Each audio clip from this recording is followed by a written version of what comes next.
And we are live at Twin Peaks in Madison. It is draft night in Nashville. Again, the best draft show. And I got the best crew with me today. Former Titans receiver Chris Sanders is with us. Man, I'm good. How you doing today, man? You in good spirits this morning? Fabulous. Derek Mason, former Titans receiver, former All-Pro with us. What's going on? And ESPN college football analyst Trevor Matich. And we're about to kick off this draft. We've been talking about what if for weeks, if not months. Yes. No more what if after tonight. We are 58 minutes and 51 seconds away. And again, draft night in Nashville presented by Hardee's Shane Company, Twin Peaks, Parman Tractor and Equipment, Professional Home Improvements, Hiller Plumbing, Heating, Cooling, and Electrical. Gentlemen, we know who the Titans are going to take. They've made it obvious. It's going to be Cam Ward, the quarterback out of Miami with the first overall pick. And then it starts to get a little interesting after that. But let's start with Cam Ward. And I think the big question is, okay, they're going to take Cam Ward. Now what?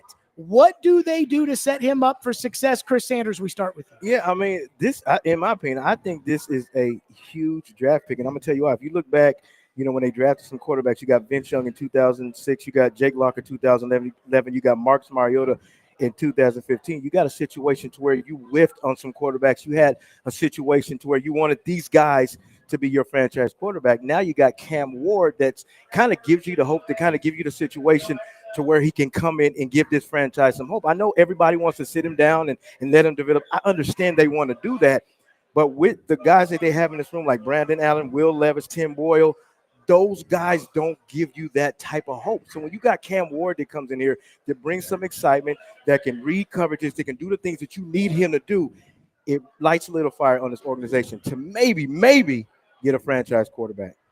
Trevor? I think they've already done a lot of what they need to do to help him. Assuming they draft him, we all assume that they will. But it starts with that offensive line. Yep. I mean, Will Levis had to operate for the last couple of years behind an offensive line that was so historically putrid in their performance that the Pro Football Hall of Fame should have taken a photograph of them and put it in the Hall of Fame in Canton, Ohio. It was just that bad. It's not that they didn't try hard, but they just were horrible.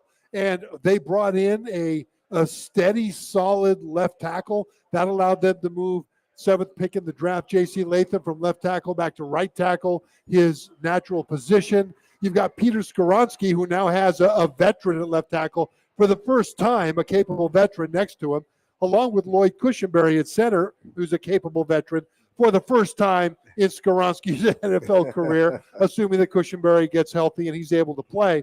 And then they brought in Kevin Zeitler as a free agent at right guard, who's an older guy with tremendous skills, especially pass protection.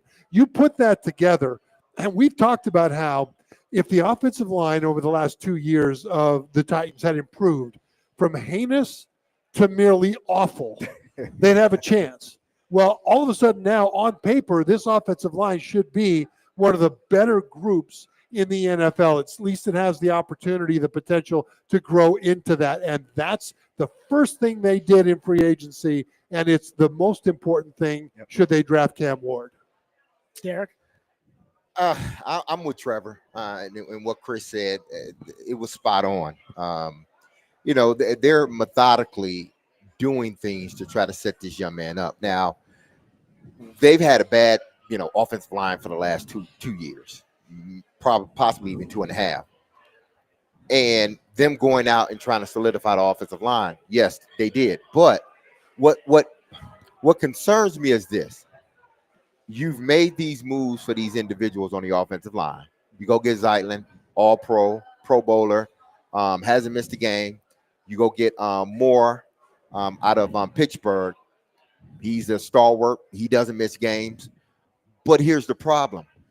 He was ranked one of the worst tackles in the National Football League, starting tackles. He was 58 out of 58 tackles in the National Football League.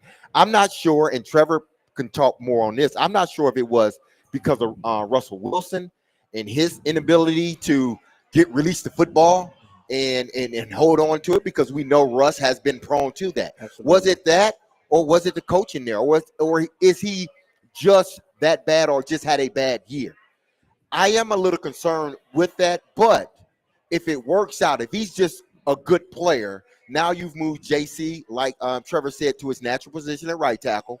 You've brought in a guard that's been a stalwart, an all-pro, and put him at right tackle. Now you're solidifying that offensive line. As Cushenberry comes back, it may take Cushenberry maybe a month or two to really get his legs back underneath him. But I believe once he does that, I think you will see a much better offensive line than what we've seen the last 2 years. But I am concerned with that left tackle. Mm-hmm. Is he the guy he showed last year, this past season, or is he the guy that has been a starter for the Pittsburgh Steelers for multiple years prior to last season? So that's what I'm concerned. They go out and get Tyler Lockett, another veteran guy. Is he going to, make this wide receiver core one of the best in the National Football League? No. But what he does, he brings steady presence. He brings a guy that plays a lot. He doesn't miss games. I think he's missed 3 games in a 10-year career. That's outstanding. So you got a guy that is going to be dependable, be where he's supposed to be there, be there where he's supposed to be when he's supposed to be there. Chris knows about that. Yeah. When the quarterback is looking, if I need you to run it out, you better be there at 7 yards. He's that type of guy to go along with Calvin Ridley, but they do need another explosive wide receiver, a younger wide receiver to pair with Cam Ward. And I agree with you 100%, but I think with Lockett, I think that with bringing him in, he's another chain mover. When I say chain mover, when it's 3rd and 5, 3rd and 6, he gets to the spot to kind of what Derek is talking about. When you have a receiver that's in the right spot, that's where he's supposed to be, then the quarterback has a comfort level to where, okay, I can depend on this guy. But I agree with Derek. You have to get another explosive receivers, and we'll talk about some of them cats later on. Yeah, and Derek, to your point about left tackle, free agent Dan Moore from the Pittsburgh Steelers, a lot of people look at his sack numbers, and I'm glad that you brought that up because he gave up a lot of sacks this last year. But according to ranking services like Pro Football Focus, some of those sacks weren't on him because you mentioned Russell Wilson, right? And then you had Justin Fields. You had quarterbacks for the Steelers running all over the place trying to make something happen, and the next thing you know, he gets sacked by the guy that the left tackle was blocking. But depending on where that sack took place, it might not be on the left tackle. And so when you look at his grade, Dan Moore, for pass protection, it's one of the better ones in the top half of starting tackles. His run blocking grade was just average. But that is so much better than what the Titans have had, that if he can just maintain that, be above average pass protector, average run blocker, and good experience to bring Skoronski along, then I think that the sack numbers, I think fans shouldn't worry about that unless that gets duplicated this year. Well, and on that front, Dan Moore's averaged 8.5 sacks. That includes the 12 sacks he allowed last year. He's averaged 8.5 sacks per season over his 4-year career. The Titans gave up 29 sacks at left tackle 2 years ago, and I believe 26 sacks at left tackle or at right tackle last year. So let's say he goes to the first of all, 12 would be fine compared to 29. But if they go to the average of 8.5, that to me is a significant upgrade. Oh, absolutely. And listen, you want the quarterback, whoever the quarterback is. If it's Cam Ward, if he's good enough to be day one starter, then okay. But either one of these quarterbacks, you want to give them the ability that the quarterbacks last year didn't have. A piece in the pocket. The quarterbacks didn't have peace in the pocket last year. They need to feel a sense of peace in the pocket. I'm not saying that either one of them are great. We don't know what Cam is. We know what he was in college, but we don't know what he's going to be. But I think if you're going to give these guys a chance, they got to have peace in the pocket first to be able to run the offense that the coaches want them to run. And Trevor, just looking at this offensive line, I mean, I know we got a lot of guys that haven't played together. Does that concern you a little bit that these guys are not familiar with each other? Just like in 1999, I'm not trying to compare the teams, but we had some solidified guys. We had Brad Hopkins, Bruce Matthews, guys like that played together for a long time. So you got a group of guys that hasn't played together. Does that kind of concern you a little bit? Chris, that's a great point because that is a concern. And if you're comparing the Titans offensive line going forward to the Philadelphia Eagles offensive line, oh boy, you're worried because they're not even close to that. Certainly not now. They haven't proven anything. But if you look at the comparison to the rest of the NFL and their potential going forward, if they're able to get healthy in the case of center Lloyd Cushenberry, who's coming off an injury, and then stay healthy and play together, 4 of the 5 starting offensive linemen that are projected are young guys. The only old guy is right guard Kevin Zeitler, who just came in, signed a 1-year contract. And so they've got the potential to stay together for a long time. And that's a very good point, because to Derek's point, peace in the pocket. Yeah. If you don't have peace in the pocket as a quarterback, your eyes are looking immediately to who's about to hit you in the side of the head, right? And you can't function, especially as a young quarterback like that. No, you can't. And listen, they're gonna. Not only do I believe they're gonna have to, make sure. This is what Bill Callahan is going to have to earn his money, because Bill Callahan. That is the first Bill Callahan reference, and it won't be the last. But to me, this is the year where Bill Callahan has to earn his money. Yeah. You That's can't go 3 seasons in a row and have bad. And I know he wasn't part of the actual first one, but he was a part of last year's. So you can't have another year of play from this offensive line that they had last year. You just can't, no matter who you start, but let alone the first pick in the NFL draft in Cam Ward. Okay, we know who the Titans are taking. All right. We're now talking about, hey, is the offensive line? Okay. Now what do they say tonight after they pick him? I want to get to that coming up next. What are the expectations that the Titans are going to set as far as Cam Ward is concerned? I want to get to that next, but it would not be draft night in Nashville here in Twin Peaks if we didn't just remember what happened 1 year ago today. Here you go. Here's Goodell. Here's Goodell. In the 2024 NFL Draft, the Tennessee Titans select J.C. Latham. Oh, no!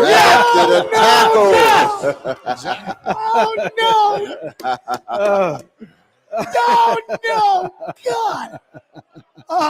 You know what? The liquid in Jared's glass. Man. Hey, do you believe I'm in? sweating. Hey, Jared, do you believe? Brown. Do you believe in Bill Callahan? Do you believe in Bill Callahan? 1,000. Do you or do you not? But this is a question. This is a serious question. Do you believe in Bill Callahan? Jared? Yeah. He's going to be going against some athletic edge rushers. He plays But a lot. physically, can he do it? Oh, God. What happened? great What? Rand Carthon said if J.C. Latham doesn't pan out at left tackle, we have guys on our roster we're comfortable with at left tackle. No, he doesn't. Oh, God.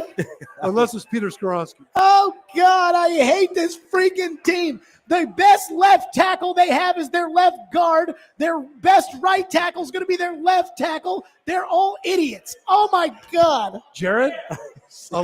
Jared? Thank you. Fun times that were had by all 1 year ago. Oh, my gosh. That's the best. We will not That's get that the reaction best. today. No. Yeah. And I'm not even in favor of this decision to take. I wouldn't take Cam Ward. But I know it's going to happen. So Yeah, it has to happen. It doesn't have to happen. They could take somebody else. But Hunter? I would rather that's a good point. I would choose Abdul Carter, the edge rusher out of Penn State. Hurt. No, it's a stress reaction in a bone in his foot, and when those heal, they heal 100%. And it heal 100% for Javon Curse.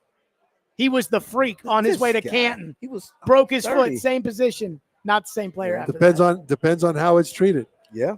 Depends on how it's treated. Technology is a lot different. I'm sitting here with that exact injury, and I have a screw in my fifth metatarsal of my right foot, which is the bone that connects the pinky toe with your heel up towards your foot. There's a screw countersunk into the bone that's 3 inches long and about as big around as a pencil. And if I get run over by a truck, that'll be the last bone that'll break. Could you go to the metal detector? In the United States, yes. In some countries, no.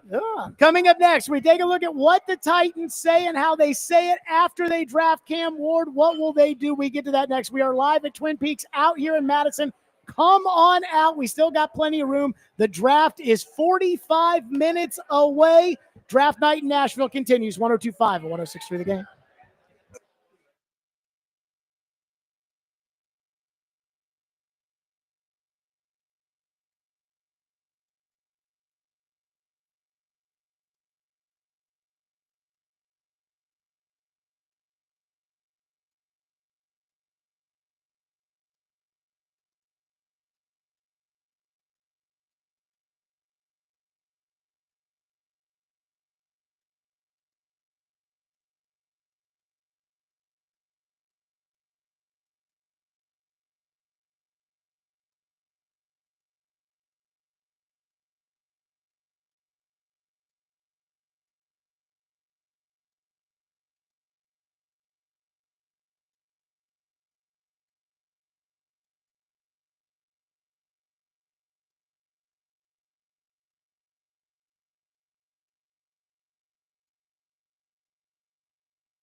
At Twin Peaks out here in Madison, home of the 29-degree beer. Again, come on out to Twin Peaks, 42 minutes away here on draft night in Nashville. And one of our sponsors is Shane Company. Find the perfect gift for mom this Mother's Day.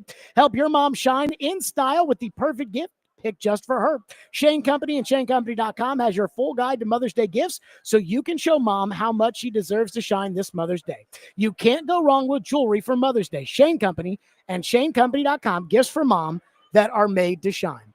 The Titans will draft Cam Ward in about 55 minutes. They will turn the card in. Goodell will go to the podium. They will announce Cam Ward as the first overall pick. Then the Titans will hold a press conference tonight. What should they say when they are asked if Cam Ward immediately jumps to the top of the depth chart as QB1? Is he ready? And can they survive as far as whatever with Brandon Allen at quarterback if he's not Trevor Maddich? They should say that Cam Ward will compete for a starting job. Everybody has to earn their spot no matter who they are. But we drafted him number one because we expect him to be a great quarterback for us. What does that actually mean? Nothing. But that's okay. Personally, whatever they say, I don't care either way. I don't care if they lie to us completely. I mean, you don't care if they get up there and they say, hey, he's going to sit Brandon Allen's quarterback. No, if they say that, they're probably going to do it. But that would bother me too, because maybe Brandon Allen is not going to be as good on day one as Cam Ward would be. Yep. But to me, I don't care if an NFL head coach or general manager or whoever lies to the public. Their job is not to make us satisfied with what they say. Their job is to put together a team that competes for Super Bowls. And sometimes lying to the public helps that for a variety of reasons. Listen, you're going to hear a lot of coach talk. You're going to hear, well, we're going to develop him and we're going to make him sit. But at the first game, he's going to be the starting quarterback. I guarantee you. Do you think that's a good idea? I think it is, because if you look at his quarterback room, just like we talked about, we got Brandon Allen, we got Will Levis, we got Tim Boyle. Do those guys give you any hope to turn this franchise around? I think with Cam Ward, you make him feel comfortable. When you make him feel comfortable, say you, regardless of what happens, day one, you're going to be the starter. And I think it takes a lot of the pressure off the quarterback. I think it puts a lot of pressure on the quarterback to make him ready for day one, knowing that he knows in his heart he's going to have to carry the franchise at some point, probably right away. He's going to have to carry the franchise. I believe in sitting the quarterback. And if nothing else, giving him the opportunity to sit if he's not ready. I mean, how do they know if he's ready or not? He hasn't even played under center before. So now I believe in the idea of, if I was Brian Callahan and Mike Borgonzi and Chad Brinker today, I'd want the fans to think, hey, there's a realistic chance that Brandon Allen is going to be the quarterback this year, because they're going to bring the young guy along slowly. And again, I keep hearing people say he's the next Mahomes, he's the next McNair. Well, what happened with Steve McNair? I mean, that's a good point. What happened? I mean, he came in MVP. Okay, what happened with Patrick Mahomes? He sat. Yep. So I would be in favor of sitting the quarterback. He does not play under center yet, and not rushing him out there. I feel like I'm wrong. I think they're going to start him right away, probably before he's ready. But tonight, if I were the Titans, I would give the impression that, hey, fans, be ready, because Brandon Allen might play quarterback this year. Listen, in yesteryears, you sit him. You sit him. In yesteryears, you sit him. But we know it's gotten to a point where if it's close, or maybe the veteran guy is a tad bit ahead of him, you playing a rookie. You have to. It's almost like, especially if you drafted him number one overall or in that top 10. It's not about the why is you took him so high. Every other situation you had, or every other player you had at that position, didn't cut it. So obviously you need a quarterback. And if this guy is even close to the guys that he's competing with, or if it's even with the guys, I would rather the young guy start his career off now with these guys around him than sitting back and let these guys, because eventually these guys are not going to cut it. I'm going to end up putting him in the middle of the season anyway, because the fans, everybody's going to want that. And I understand 20 years ago, you can do that. Right. You can sit a guy, hide him. Nobody even talked about him for a few years. Now you can't do that. Hell, you see what they did? They had to give Love a contract immediately. But they sat him. It's not. They sat him because the quarterback that they had played around with them. Yeah. They thought he was going to leave. Yeah. Had he left, best believe Love would have been starter day one. But because of what the quarterback did, it caused them to be in a dilemma. That's why the second year they were like, you're done. You're moving. Go, Aaron. He's going to be our starter. That's how today's NFL is. They don't allow you, even your boy Anthony Richardson. Everybody knew he wasn't ready. I thought that was a massive mistake on their part. But when you draft a quarterback that high, they expect him to be ready. The owner, the fans, they expect, and it's not supposed to be about the owners and fans, but the pressure is put on everybody to make sure this kid is ready to go. The pitfalls of why these guys fail, I think, is what you're telling me I have to do with Cam Ward. NFL, I'm saying if it's close, if it's bad, he don't play. Listen, if it's bad, it doesn't play. The NFL has had 5 MVPs since 2017. 5. Tom Brady, Patrick Mahomes, Aaron Rodgers, Lamar Jackson, and Josh Allen. Not one of those guys started their first game as a rookie. Yeah, Not one of those guys. You think that's an accident? Here's where I see it differently, Derek, and I think you play. I mean, you played receiver, Chris. You played receiver. Yes. You guys played with quarterbacks. You were in those offensive meeting rooms with quarterbacks, right? Yep. So I respect your point of view, but here's why I kind of see it a bit differently, because it's not just the upside for the quarterback to learn while he plays early until he's ready. There's also a downside.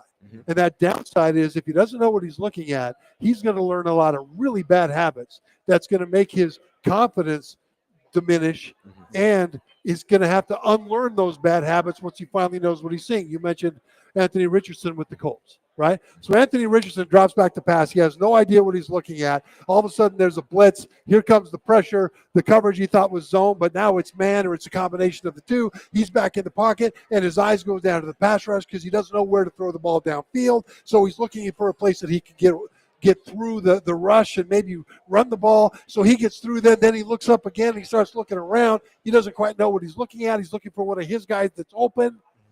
And all that stuff is bad habits that he's going to have to unlearn to be successful.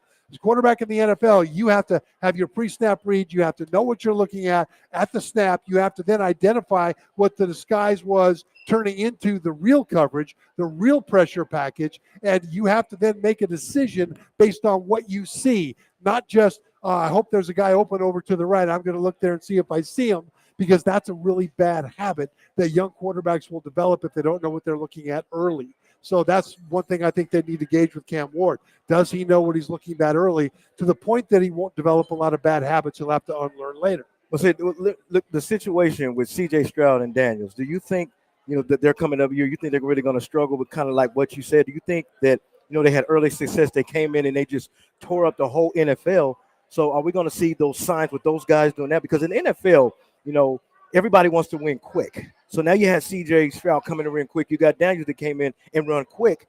But do you think they're going to struggle later on in their careers? And did Caleb Williams, who got drafted one spot ahead of Jaden Daniels, win quick? Now, it wasn't all his fault. The team around him was a mess. Right, but, but at the same time, you're right. You got to, win quick. Yeah. You're right. You've got to get a quarterback in there so that he can learn how to be good.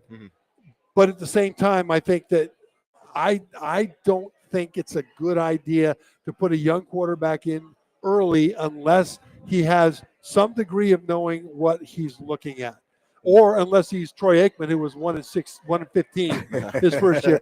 Peyton Manning, who was not too much better than that his first year. If you're that guy, great. But if you're Anthony Richardson, 4th pick in the draft, if you're a guy like that, then if you're Mac Jones, for goodness sake, who's not with the Patriots anymore, we drafted him in the first round.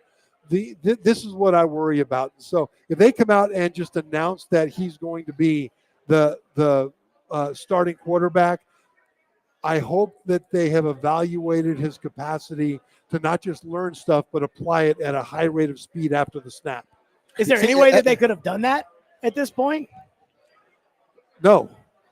But I look at it, I'm not disagreeing with anything the both of you are saying in regards to him sitting. I would like for him to sit. I would like for him to be able to sit back, watch this team, learn this offense, know sort of what you can do, what can't you do. But the NFL doesn't allow that anymore. Yep. And there's not a rule in the It's rule not a book. rule. It's not a Kansas rule. City No, did it, and they no, had no, the no. best quarterback in the league. And who else did it after Kansas City? Well, I mean, Jalen Nobody- Hurts technically because No, Wentz was because ahead of Jalen Hurts him. was the second round pick. They didn't expect I'm him to be a saying, starter. Again, my point is though he still sat the bench. But it wasn't because they set the bench. He set the bench because they had a quarterback. The why of why he sat the bench doesn't matter. Yes, it does matter. It doesn't matter to me. Yeah. But it should All that matter. matters to me is that he sat the bench. Again, I'm telling you right now, if I was the Titans, if I was the owner or the president or whatever, tonight at 7:23, there'd be a tweet from Kaharski and Jim Wyatt and TD and all those guys covering the press conference saying, Jared Stillman says Brandon Allen's the starting quarterback for right now. And, if in training camp, if our coaches and our evaluation is he's ready, then we'll put him out there. But I that's am not going anticipation. to stick him out there before he's ready. But that's in anticipation that Will Levis won't be. If you're naming Brandon Allen your quarterback and he hasn't done he hasn't even played better than Will Levis. 5 TDs. If you name Brandon Allen your starter, then that means you would have gotten rid of Will Levis. Okay. And I don't mind that. I hope they do. Because to me, that's better for Will Levis. He gets started over somewhere else. So I hope they're able to trade him during the draft so he can go somewhere else and they can get a draft pick. But again, I am not disagreeing with the premise of sitting a quarterback, absolutely. letting him learn. But we know in today's offense that is hard to do, especially when they feel, if they've evaluated him through camp and they feel he's just as good or better than the guys that have on their roster. If he's proven, and everybody, and this is where the players come in. If he's proven, and I understand what you're saying, he's sick. I'm telling the Tennessee Titans fan base, he is sitting him out in the gym. But we get in camp, and you want to sit him just because you can't do that. You want to sit him to develop because those players see it. They're like, absolutely. We see what he's able to do. What are you doing? Think Justin Fields sucks, or do you think the Chicago Bears ruined Justin Fields? Because I think the Chicago Bears did not properly develop Justin Fields. And you're right about that, but I'm sure there were guys in that locker room that thought he shouldn't be the starter. Yep. But if guys in that locker room, veteran guys, they walk in there and they see the work he's putting in and it's translating on the field in practice and then in the preseason games, you can't then say, well, I'm not going to start him because I want him to develop more.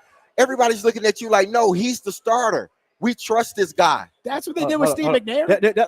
But I'm saying year one, if it happens year one for Cam Ward, I'm not saying you need to tell everyone at this press conference Cam Ward is the starter. No, I'm with Trevor. Cam Ward will compete for the starting position and in hopes that he develops. And then we will base that on whether he becomes a starter or not. How much does he develop in the offense? But then if he wins out or if it's close, it's almost like if everybody sees it, then you got to do it. I mean, it's just like when you talked about Steve McNair, I played with him my first year in 1995, and Chris Chandler was the better quarterback. I mean, it was just glaringly. So it wasn't that Matt couldn't play the game. He just wasn't ready, and everybody could see that. So when Chris Chandler started, nobody complained because they knew as a team that Steve McNair wasn't ready. But if it's close, like with Derek, and I agree with you also, but if it's close, you have to play the rookie because those other guys that we just named ain't doing anything. I'll give you 2 words to support your point, and really both of your point, but especially you, Derek. 2 words: Jaden Daniels. Yeah. This guy is not Jaden Daniels. Yeah. No, we're not saying. And Titan fans, I think, are already saying, getting it in their head that no, he's not Jaden Daniels. He's People. Jaden No, Daniels. he's And I worry that that's going to hurt this kid. Is that the fans are going to think they're getting Jaden Daniels, and he's not Jaden Daniels. You know what I think is going to potentially hurt this kid, and the this is something off to the side. This is something like people probably didn't even know it. But I read a tweet. This was last week or something because they asked Warren Moon, the number one, and everything. And Warren Moon said, "Hey, if the Titans allow him, if the Titans come and ask me, I think about it." And more or less like, yeah, I think that would be a mistake. First of all, I think it's disrespectful to Warren to even ask. No, but I think it would be a mistake from this standpoint. Pressure comes. the pressure. Yep. Now you added more. So I'm the Titans. I'm like, listen, dude, you got to prove that you can lead this team before I even think about giving you the number one. That shouldn't even be a question. Coming up next, pick 35. We already know who pick 1 is. The Titans are up next at 35. What are our thoughts there today? What do we want to see today to set them up for 35? We'll do that next. Live from Twin Peaks in Madison, it is draft night in Nashville, presented by Shane Company, Parman Tractor and Equipment, providing totally outrageous customer service. Visit parmantractor.com. Twin Peaks, home of the 29-degree beer, and by Professional Home Improvement, serving Nashville, Franklin, and Brentwood for your roofing, windows, and siding needs.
We are live at Twin Peaks here in Madison for draft night in Nashville. The Titans are on the clock in 22 minutes.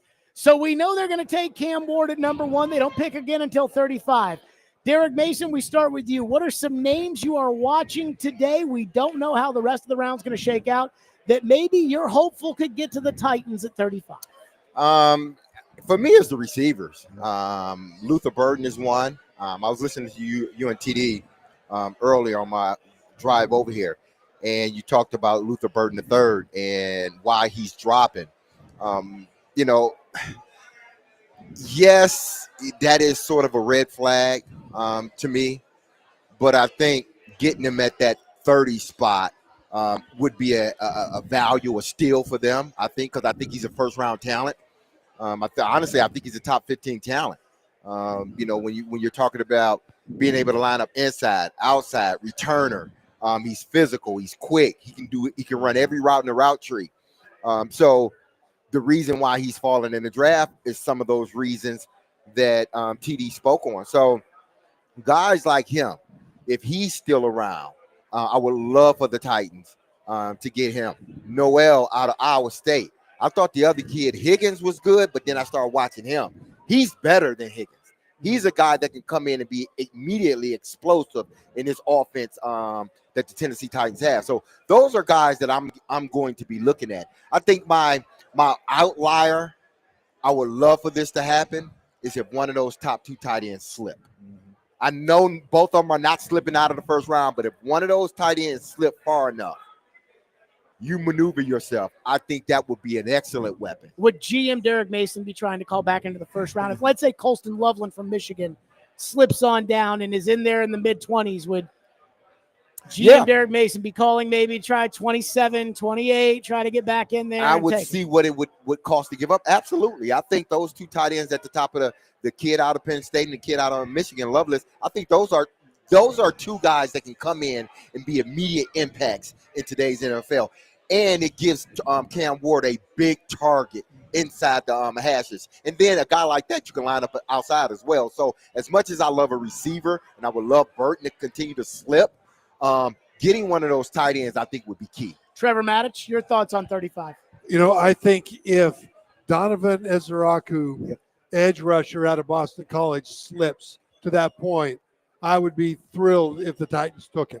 I mean, overall, I think if there's a receiver that is among the highest graded at that spot at 35, I think you take the receiver to help your young quarterback. But if they're not there that way, think about Ezraku. The reason he might slip is that he's not a tall guy. He's about 6'2", 248. And there are teams that might say, look, my edge guy, I need him to be taller than that. But he's got really long arms. He's got 34-inch arms. And so he was just a wrecking ball coming off the edge for Boston College. He was second in the nation in sacks, third in the nation in tackles for loss. He was a first-team All-American, won the Ted Hendricks Award as the best defensive end in college football. And this is the kind of a guy that can instantly upgrade the pass rush off the edge for the Titans. And I expect him to go late in the first round. But if for some reason enough teams say, yeah, we like him, but we're taking a taller edge rusher, then if he drops to 35 and the Titans take him, fans will love him. Yeah, there's a couple of guys that I like at the wide receiver position. I know Derek was talking about Burden. I like Emeka Ibuka from The Ohio State University. I mean, if you look in the draft with the receiver, the quality of guys that are there, I think Emeka is the more polished receiver. I love what he does. He might not be a burner and maybe take a top off the defense, but I love the routes that he runs. I love the toughness. I love what he brings at the receiver position. Then also I like, Derek, me and Derek kind of disagree with this a little bit. Jaden Higgins. I think Jaden Higgins he's pretty good. I think he'll be good for that 35 position to really come in and just make some plays because the Tennessee Titans have some other receivers that are just guys. And then I want to flip to the edge rushers. I know everybody likes Mike Green for Marshall. I think he can come in and do some things. And then a guy that I absolutely love is James Pierce Jr. from Tennessee, a guy that has a high motor, a guy that can come in and make plays. So if we're sitting at 35, the guys that I named, I think you run to the board and get one of those guys. Trev, do you see when we talk about those guys, Jaden Higgins, Jaden Noel, etc., those are more trade down candidates than they are pick them at 35 candidates? I think they might be. I mean, Higgins is a guy that has good speed, good size, can get down the field, but he hasn't shown the ability to run a complete route tree in college. In other words, when he has to break at certain angles at certain depths, especially the mid depths, he is not particularly abrupt. He's not particularly explosive. He has a lot of work to do on getting in and out of breaks. And so you can run him deep. you can run him short, but defensive backs will very quickly zero in on what he does best and let him prove that he can get better at the things that he didn't show that he could do real well. So he's a guy that's ranked pretty high in the receiver group, but I don't know that I would take him with the 35th pick because he's limited in the things that he can do. Yeah. When I look at Jalen Noel, as I watch the tape, and this is why I believe he could be that guy, sort of that linchpin that helps take the top off what this offense can truly be. He plays like St. Brown. He plays the game like the kid, like the kid from Seattle, that Golden Tate. Yeah. You put them in it. Golden Tate at his peak was one of the best, if not the best, slot receiver in football. You look at Amon St. Brown. He is the best slot guy in the business and one of the best receivers in the game. They operate from a place of speed, quickness, the ability to get in and out of your route, play tough football in the middle of the field. Those guys were not and are not scared to go over the middle. When I look at Jalen Noel, he reminds me of those guys. Really good hands, physical. He can play the physical game. Even though he's not a big guy, he can play the physical game. But more importantly, he can go in the middle of the field and catch the football. And he's gotten downfield more times than not, being an undersized guy. And there's another guy that I like from TCU is Jack Beck. I mean, a lot of people are not talking about this cat. This cat at the Senior Bowl, me and TD talk about him all the time. Everybody, this is what makes me so mad. Everybody thinks that if a guy runs a 4.2, and Derek, you know this, everybody runs a 4.2, 4.3 to automatically qualify him as a great receiver. That's not true.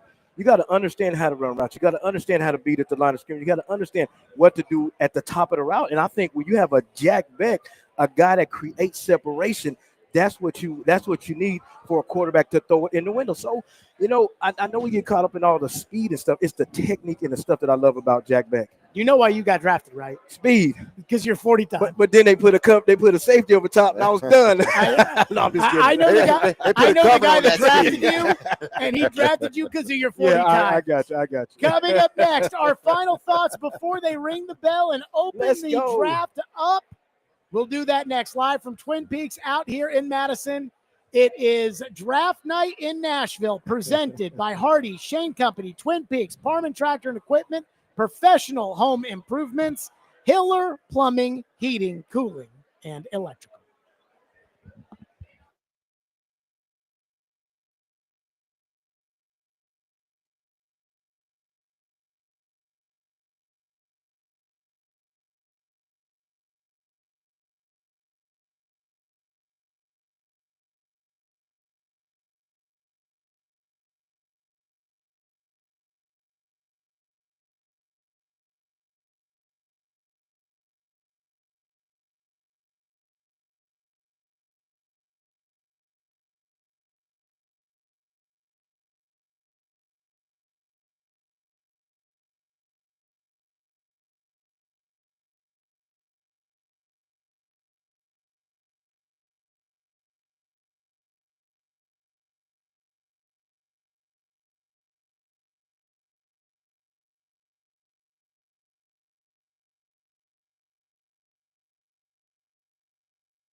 We are live from Twin Peaks in Madison, and once they get the draft going here in about 10 minutes, we will be there will be very, very limited commercial interruption throughout tonight as we follow the draft. It's really going to turn into the four of us just shooting the breeze. All right, final takes, final thoughts, final takeaways before they open the draft in 10 minutes. I'm going to go first. Go ahead. And my first takeaway tonight is I can't wait to see how far Shedeur Sanders falls. Oh, my God. I had an agent that's wrong. tell me that he thinks Shedeur Sanders is not going in the first round tonight. We spent so much time talking Shedeur Sanders when the draft process started because we thought the Titans and he might be in the mix. Instead, he's absolutely not in the mix. I'm not sure he ever was, to be honest with you. But now we see how far he falls. I think Dart goes tonight. In my mock draft, I had Shedeur going at 30. I'm hearing Shedeur is not going to be picked tonight. That's my first big takeaway. Chris Sanders, your big thought tonight on the draft. I mean, it's not really that much of a big deal that something crazy is going to happen. You know what I'm saying? We know who's going to get drafted number one. I just want to see what quarterbacks are going to be taken after that. After they take Cam Ward, the interesting part is what quarterback's going to be taken next. You talked about Shedeur. We talked about Dart. We talked about different guys that maybe, quote, quote, maybe that can get taken. So other than that, man, it's just to see what other quarterbacks is taken after Cam Ward. D. Mace. Oh, man. I want to see, because obviously we know that the Titans are drafting Cam Ward. I want to see what they have to say about Cam Ward after they draft him. I want to see what is immediately, what PR they're going to spin on this one. Not to say, and I'm not saying it in a bad way, but I'm sure there was a message that they've gotten together already. Everybody. There's a message. There are going to be buzzwords put out by each and every person that has asked the question about Cam Ward once he's drafted. I want to know what that message is going. I'm interested to see what that message is going to be. Is it going to be like you said, Jared? He's sitting. Patience. Patience is. You got to allow this to run its course, run the process. Patience, people. Or are they going to go another route? Which one are they going to do? So that's what I'm interested in seeing. I think the players, we always have something every year. I mean, Trevor's been covering this draft for the longest, and he's seen just when you thought you seen everything, something else happened. So I expect something to happen right around 6 or 7. That's when the real stuff. That's when the fire start, really going. But besides that, I'm just interested to see what the Titans are going to say in regards to the message they're going to put out after drafting Cam Ward. Yeah, I think it's going to be nuts. I mean, the first 5 or 6 guys are definitely better than the rest. But after that, the next 30 or so are really close in the grades. And it'll depend on which team has players graded what way. But overall, it's not like you've got, 32 guys with first-round grades. And, you have about 12 to 15 guys with first-round grades. And then after about 6 or 7, you've got a whole bunch of guys that are just bunched up. So I'm interested to see what teams fall in love with which players. And I'm also interested to see if the sure thing slam dunk Titans take Cam Ward at number 1 doesn't happen. Well, it's gonna. Hey, what about that lineman with the short arms you don't like? Will Campbell. Okay. What if that happens? So here's what I've been thinking about. So Vrabel has kind of a choice there at number 4. To me, the choice for Vrabel is this. Either the short arm tackle this guy or the stud running back. This guy. Now, when Vrabel was good, it was because of the stud running back. So Genty's going to be there at 4. I would take Genty if I was Vrabel.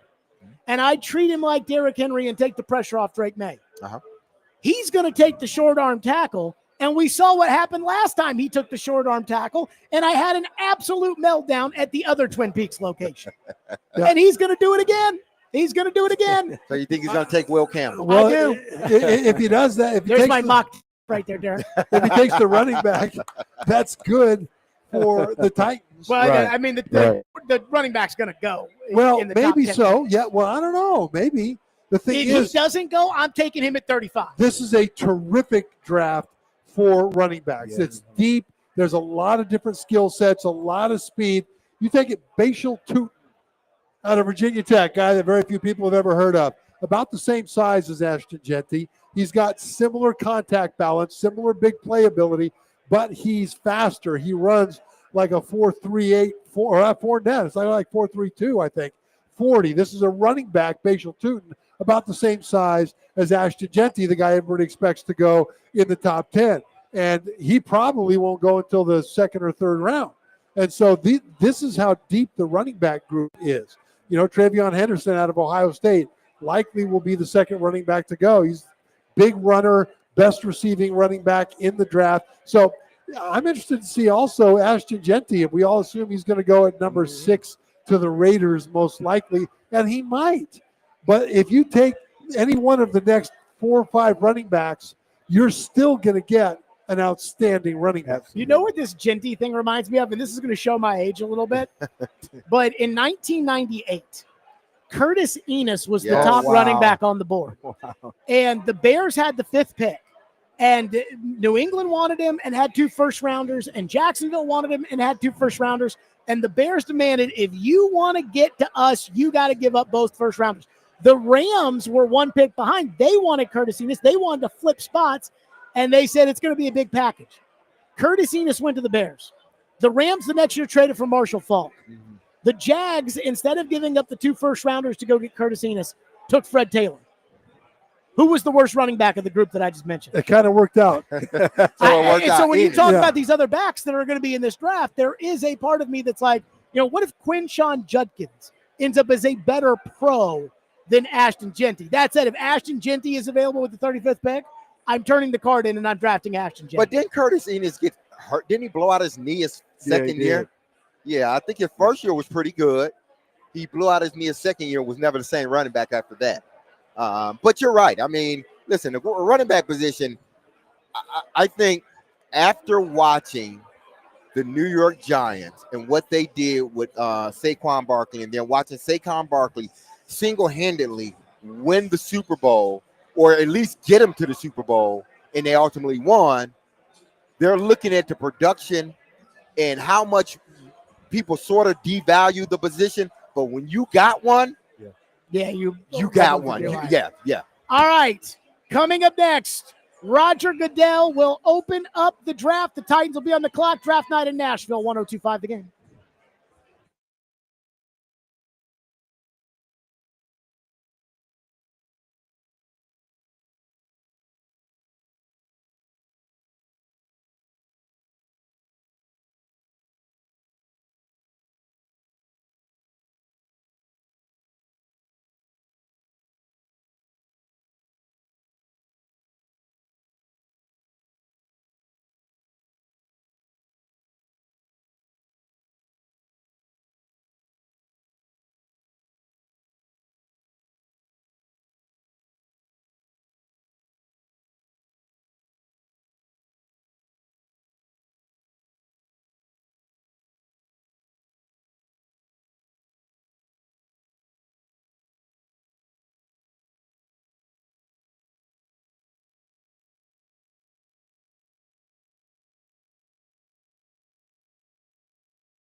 We are awaiting Roger Goodell in Green Bay, Wisconsin to officially open up the 2025 NFL Draft and officially put the Tennessee Titans on the clock. It is draft night in Nashville, live from Twin Peaks out here in Madison, home of the 29-degree beer draft night in Nashville, presented by Hardee's Shane Company, Twin Peaks, Parman Tractor and Equipment, Professional Home Improvements, and Hiller Plumbing, Heating, Cooling, and Electrical. We start with the crew. Trevor Maddox, the Titans, again, they're going to take Cam Ward. And then after that, it gets interesting. Apparently, the Browns are trying to work a trade to move out of number 2. There could be some action. And Jeff Darlington at ESPN reporting the Giants made aggressive offers to move up to number 1 to try to take Cam Ward. And the Titans said no. They've decided to go with Cam Ward. Trevor, is Cam Ward really that good? His traits are that good. His readiness to play in the NFL are not that good. He's got a lot of work to do, especially as a pocket passer, especially in reading defenses. But really, so do almost every college quarterback coming into the league. From a trait standpoint, he's got a lightning quick release. He can throw off platform. He's got the ability to fit the ball into tight windows downfield, and he's got tremendous confidence. From those standpoints, he is worthy of the first pick in the draft. He's just so far away from being complete right now that it's a real risk for the Titans to take him there. You know, and I agree 100%. I mean, just kind of studying him and watching what he does throw the ball in tight